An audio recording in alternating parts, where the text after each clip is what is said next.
We're going to head over to the spaceplane hangar and begin work on our first craft. Once we're there, we're greeted by Werner von Kerman.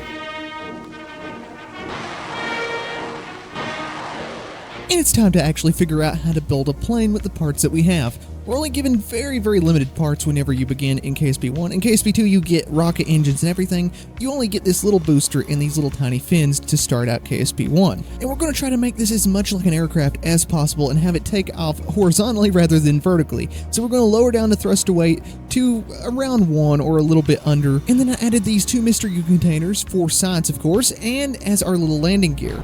And here it is out on the runway, and it's time to test out to see if that little landing gear idea actually works. The parts tend to be a little bit tougher in KSP1, so you can kind of get away with stuff like this, but obviously something was wrong here.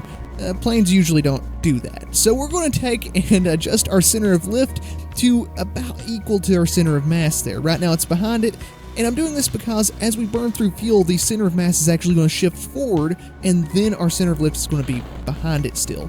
So right now it actually is going to be pretty unstable on takeoff.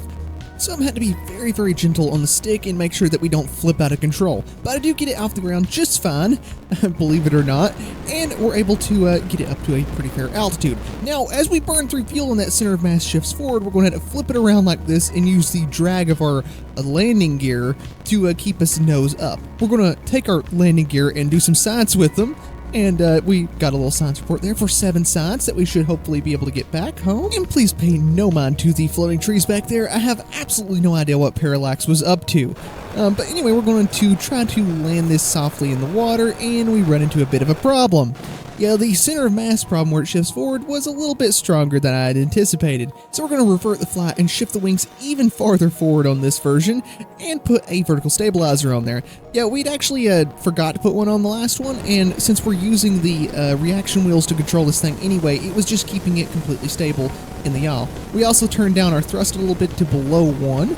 And so we're able to take off just like a plane, even with below 1 thrust-to-weight ratio, proving that this is indeed a plane. We also took a crew report over top of Kerbin's shores there. I forgot to do that last time. We're going to try to milk as much science out of this as possible. This is flying much, much better this time, and I was even able to buzz one of the new harbors that one of the mods I have added.